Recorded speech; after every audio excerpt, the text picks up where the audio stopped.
and GERS, which I know everybody's very fond of the GERS publication, bears this out. Even if you exclude oil revenues from Scotland's balance sheet, the revenue that we currently raise in Scotland is already sufficient to cover all day-to-day devolved expenditure, all social security expenditure, including the state pension. Scotland can already pay for all day-to-day devolved expenditure from current resources.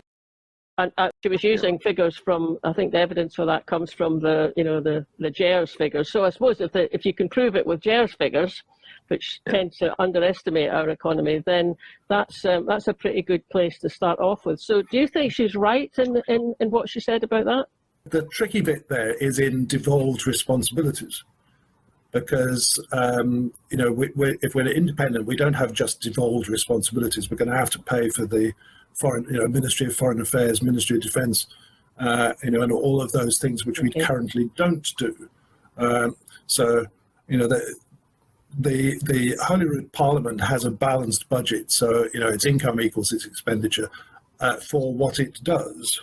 But as I say, we've got to add on the things that we don't do, and we've got a lot of setting up to do. I mean, I've done some estimates, so we probably need about 35,000 new civil service jobs, which that's nice, well-paid jobs which can be properly divided up around the country. So that I got a resolution through the SNP conference last year that those new jobs should be allocated in proportion to the population of each 32 council areas, so that you'd get sort of 1,000 jobs going to the Western Isles, for example, and 2,500 going to Dumfries and Galloway, and not all just been in Edinburgh. Yes. So that, that's a benefit to the country. It's not just a cost, because that's somebody's salary and they're going to pay tax and spend it in the shops and all the rest of it. But it's still money that we're going to have to spend. We're going to need office buildings, infrastructure, IT systems, furniture. That is why we propose in this paper the Building a New Scotland Fund.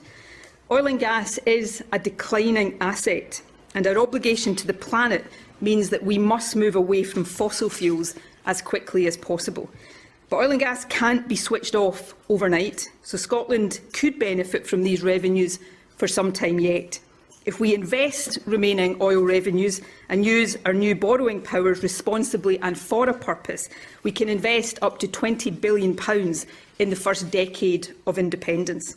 This investment will help accelerate the transition to net zero and transform communities, and crucially, it will help kickstart the inclusive growth that will help get our newly independent nation on a fiscally sustainable path while building the fair society we all want.